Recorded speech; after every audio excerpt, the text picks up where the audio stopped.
Assalamualaikum and welcome back to our video lecture series of class 10 mathematics, and in this series we are starting chapter number 21 which is partial fraction। Student ये हमारे लिए एक बिल्कुल नया topic होने वाला है। ठीक है, क्लास 10 के स्टूडेंट्स ने इससे पहले पार्शियल फ्रैक्शन कभी नहीं देखे।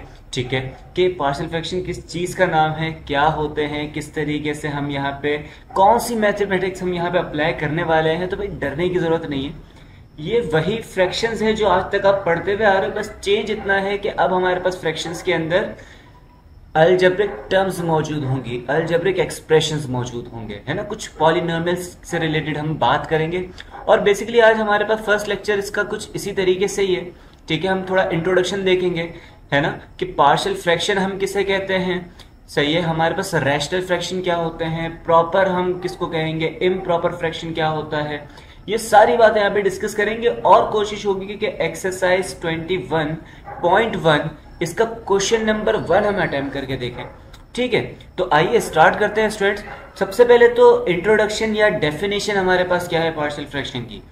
To split a rational fraction into the sum और डिफरेंस ऑफ टू और मोर फ्रैक्शंस, है ना। एक हमें रैशनल फ्रैक्शन दे दिया गया और इसे हम क्या कर रहे हैं, ब्रेक कर रहे हैं। ठीक है ना, तोड़ रहे हैं।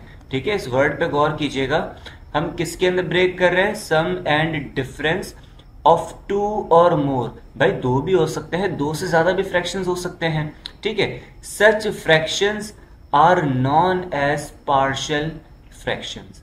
एग्जाम्पल के तौर पे हमें यहाँ पे एक फ्रैक्शन दे दिया, ठीक है, 2x+3 divided by x-1 x+4।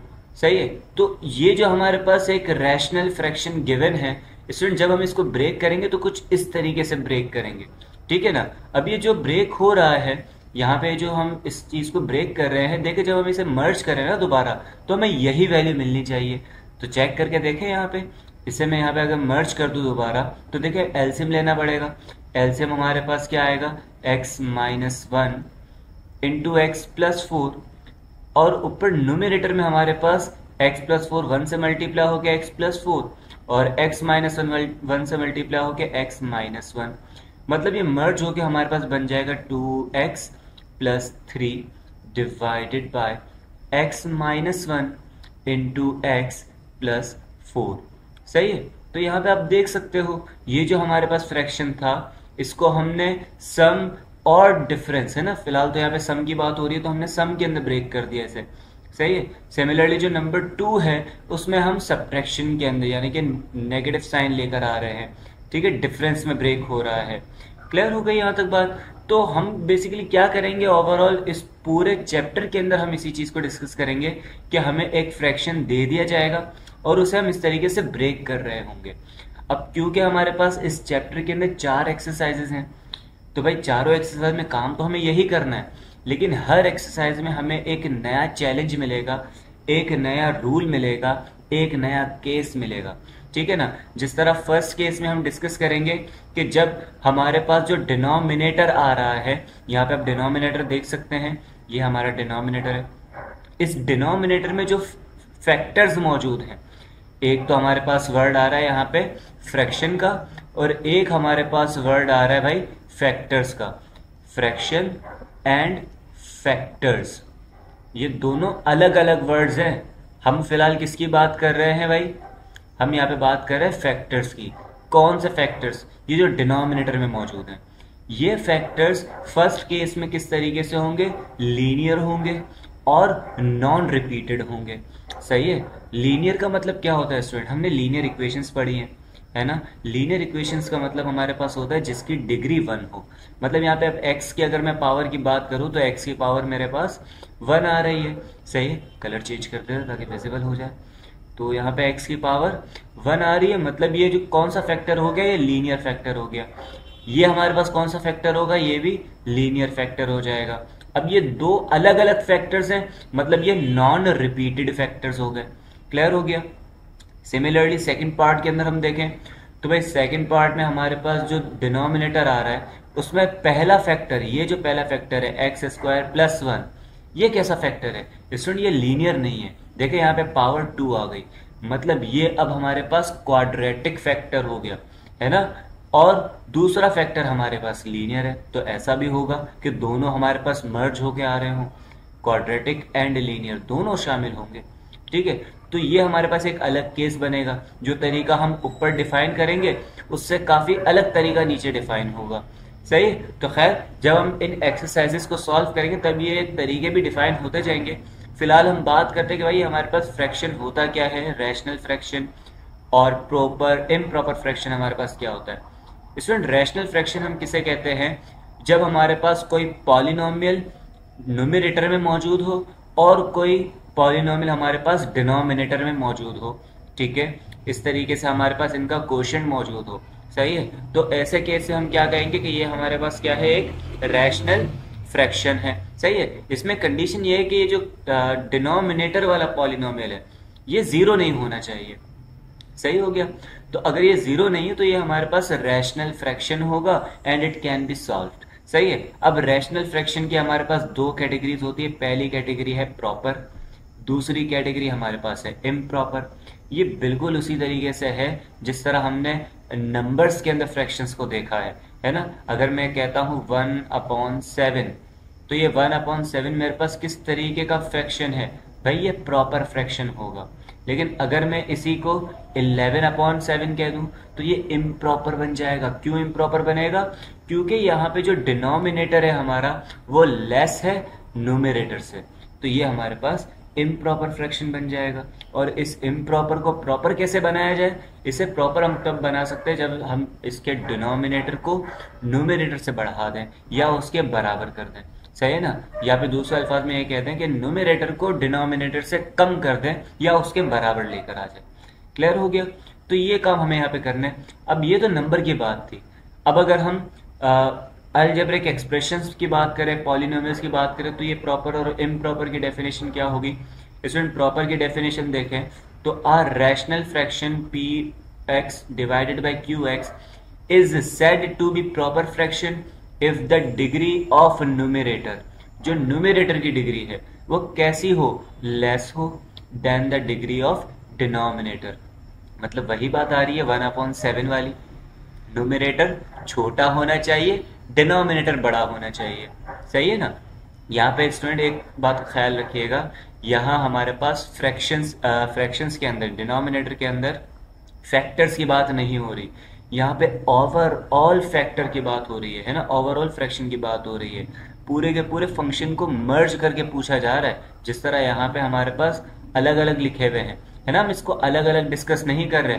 हमें अगर इसके ये पता करना है कि ये प्रॉपर या इम्प्रॉपर फ्रैक्शन है तो पहले हमें इस डिनोमिनेटर को आपस में मल्टीप्लाई करके देखना होगा। या इसका आसान तरीका ये है कि भाई यहाँ पे x कितनी बार आ रहा है उसे काउंट करें।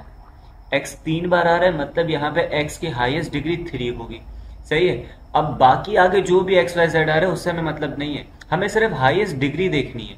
तो हाईएस्ट डिग्री हमारे पास 3 आ रही है, न्यूमरेटर में हाईएस्ट डिग्री 2 है, मतलब जो न्यूमरेटर है इसकी डिग्री कम है डिनोमिनेटर की डिग्री से। तो ये कैसा फ्रैक्शन बन गया? ये प्रॉपर फ्रैक्शन बन गया।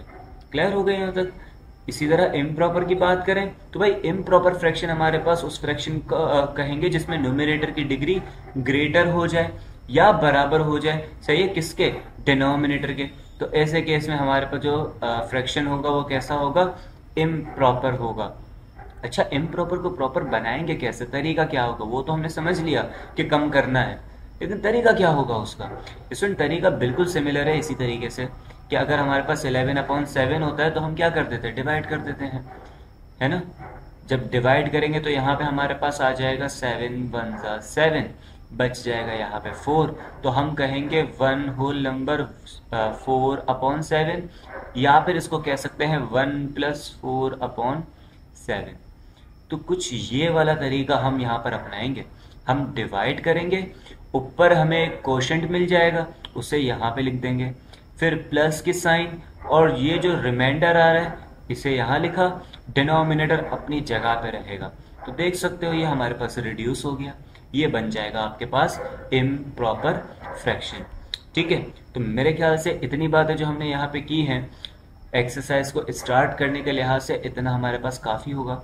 अब एक्सरसाइज की तरफ अगर हम आए तो भाई एक्सरसाइज में हमारे पास कह रहा है resolve the following into partial fraction, और इसका पहला पार्ट हमारे पास यहाँ पे गिवन है 12 ओवर एक्स स्क्वायर माइनस 9।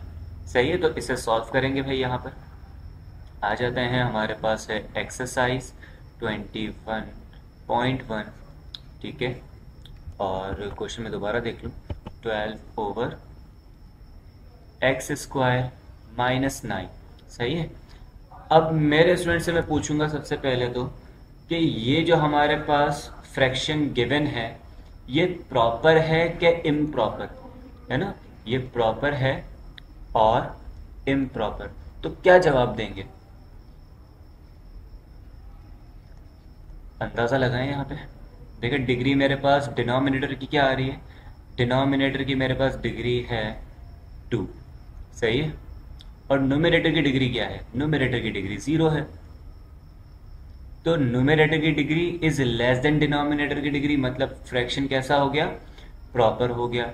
कोई मसले की बात नहीं है। अब हमें कोई इम्प्रॉपर वाला तरीका जो है वो अपनाना नहीं पड़ेगा, कुछ डिवाइड वगैरह नहीं करना पड़ेगा एटलीस्ट। सही है। फिर हमें ये देखना है कि क्या ये हमारे पास जो डिनोमिनेटर के अंदर फैक्टर मौजूद हैं, मैं वर्ड्स का इसमें जो है लाजमी आप ख्याल कीजिए कि डिनोमिनेटर में फैक्टर की बात कर रहा हूँ, मैं डिनोमिनेटर की बात नहीं कर रहा, डिनोमिनेटर में मौजूद फैक्टर्स की बात कर रहा हूँ कि क्या ये फैक्टर हमारे लीनियर है या क्वाड्रेटिक है। तो भाई यहाँ पे फिलहाल तो फैक्टर बने हुए ही नहीं है, सवाल हमारे पास जो है वो बिल्कुल ही गलत है। यहाँ पे फैक्टर्स ही नहीं बने हुए, तो सबसे पहला काम हमें क्या करना है, इसके फैक्टर्स बनाने हैं। तो भाई ये एक्स स्क्वायर माइनस 9 है, क्या मैं इसको इस तरीके से लिख सकता हूँ 12 upon x square minus 3 square. और देखे मैं जानता हूँ मेरे पास ये जो फॉर्मूला है ए स्क्वायर माइनस बी स्क्वायर वाला फॉर्मूला है, बराबर होता है ए प्लस बी, ए माइनस बी के। ठीक है, तो ये हो जाएगा 12 over x plus 3 into x minus 3। सही हो गया यहाँ तक स्टूडेंट्स। तो ये हमारे पास फैक्टर्स हो गए इसके। अब देखें इस फैक्टर को अगर हम देखें तो ये फैक्टर कैसा है, लीनियर है क्योंकि पावर 1 आ रही है, डिग्री 1 आ रही है। ये फैक्टर कैसा है, लीनियर है, डिग्री 1 आ रही है। अब मुझे पता है क्या ये रिपीट कर रहे हैं दोनों, नहीं, ये दोनों नॉन रिपीटेड हैं। यहाँ पे प्लस की साइन है, यहाँ माइनस की साइन है, भाई ये रिपीट नहीं कर रहा, तो ये रिपीटेड फ्रैक्शन नहीं है हमारे पास। तो जब ये रिपीटेड नहीं है तो यहाँ पे हम इक्वल्स टू के बाद स्टूडेंट क्या लिखेंगे, इसको जरा देखिएगा। डिनोमिनेटर के अंदर पहले तो जो x प्लस 3 है वो आ जाएगा, फिर प्लस की साइन और ये x माइनस 3 यहाँ पर। सही है। अब इस x प्लस 3 के ऊपर हमें क्या लिखना है स्टूडेंट, इसके ऊपर अगर ये लीनियर फैक्टर है तो इसके ऊपर आ जाएगा a, और ये जो हमारे पास x माइनस 3 है ये भी लीनियर है तो इसके ऊपर भी एक ही सिंगल वेरिएबल आएगा। अब a यूज कर चुके हैं तो हम b यूज करेंगे। क्लियर हो गया यहाँ तक, a आएगा पहले वाले पे, दूसरे वाले पे b आएगा अगर ये लीनियर है तो। सही है। फर्दर इसको हम डील करते हैं भाई, इसको मैं नाम दे देता हूँ इक्वेशन नंबर 1 का।